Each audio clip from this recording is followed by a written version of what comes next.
Okay, good morning. So we'll continue the lecture on the communism. So as we started yesterday, uh, you have around six concepts or ideas which we have to understand for understanding the communism. Okay, so one is the class war, or in other words, a class struggle. So for Karl Marx, human history is the product of the class conflict, in the society. So as a consequences of the class conflict. So in the capitalist system, you have the workers, then you have the capitalist class. So there's a struggle, conflict between that, and that will transform into what is called the socialism, and later on communism. And that process of transformation is possible through the another important concept is what is called the revolution.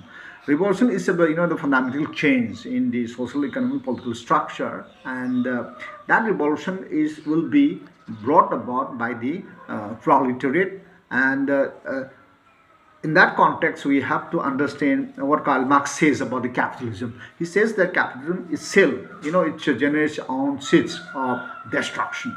So there are certain features of the capitalism which will result to the revolution and also subsequently socialism. First is that there's a large scale production. Okay, and you have the crisis, you have the unemployment, you have the expansion of the market beyond the domestic country. So you go to the other foreign countries by expanding that. You also have a specialization of function, and in all this process, what happened to the workers is that they do not get what is called the surplus value or the profit. It is the capitalist class who controls that production, who appropriates that production, and they become richer and they become better. But on the other hand, the workers are having a problem, they are having miserable life. But because of the constant interaction among the workers within the country as well as outside the country, they become conscious of their condition and they become conscious of their class. So they think about the revolution, and they are the one who are going to bring about a revolution. So you have the economic crisis in the capitalist system because your production is not because of the needs of the society, but it's because of the profit. So you have the crisis in the economic, in the capitalist system. So therefore, this is one condition conducive, favorable condition for the revolution according to Karl Marx. So you have, for example, in the during the colonial rule, India was a colony of the Britain. So the finished products of the the industrialization and other forms of production, India was a market for the Britain. So that's one example of the expansion of the market. Now coming back to another concept, what we call the surplus value is actually simple sense is a profit out of the production. So according to Karl Marx, this profit after the production should go to the what is called the workers. But in the capitalist system, this is being appropriated, used by the capitalist class, and as a result, the workers are in the miserable condition. Now, for the Karl Marx, in the capitalist system, capitalist state, the government or the agency, it is the instrument of the class domination. So the capitalist class who own the property, who appropriates the surplus value, controls the state power. So the state is used as an instrument of the exploitation of the workers and to serve the interests of the capitalist class. So that is one simple explanation of the class in the state, concept of state in the capitalist system. The other is the more important concept is the dictatorship of the proletariat. When you talk about the revolution, it is the workers or the proletariats who will control, who will lead the revolution, and they will exercise the state power and they will destroy the capitalist class, capitalist system. Okay, so the question comes: how long the state dictatorship proletariat will continue, or how long the workers will hold the state power? Is that as long as they require. So they will destroy the capitalist system, and they will establish what is called the socialist system. In that context, the private property will be abolished. There will be nationalization of the communication. Everything will be collectively owned, and the production will be not according to the profit, but according to the requirement. So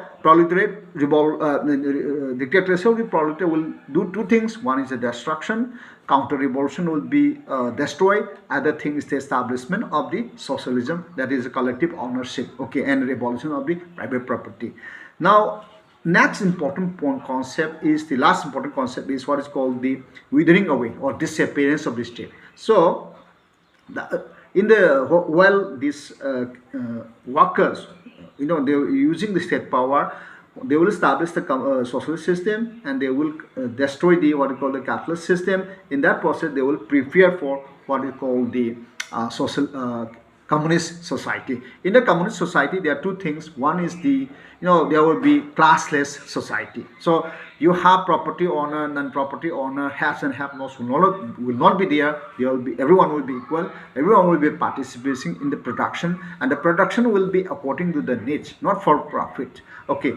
So in that context, there will be no class differentiation. Everyone will be equal. Other is the what is called the stateless society. State will not be there in the communist society, because it won't be required, because everyone is participating in the social life, participating with the social whole, and whatever production it is according to the needs of the and there will be complete freedom. There won't be any antagonism. There won't be any conflict there. So it is a very harmonious society. It is in the communist system. Now, coming back to the criticism, you can refer to the material. There are three things which is important. One is the criticism of the communism is that there's a sweeping generalization, there's a contradiction, and Karl Marx has neglected the non-economic factors like religion, politics, nationalism, etc. He said only economic factors are important, not the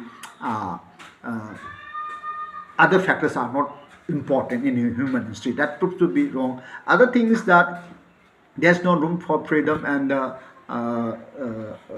democratic space, because you don't allow the opposition, you don't allow the opposition party to operate. In fact, the state become more powerful, and the communist party and the communist leader become all powerful. So this is the what has been immersed in Russia and China in practice. So this is some of the criticism. Anyway, but one contribution of the social communism is the fact that you brought the revolution, but at the same time it make a lot of changes to the capitalist system and back to the liberal democracy, where state did a lot of things for the welfare of the workers, and there was a democratization of the society, democratization of the political process. So that's another contribution of the communism. So we end here. Thank you so much for joining. Tomorrow we'll take up another topic, that is fascism, and thank you for joining the class.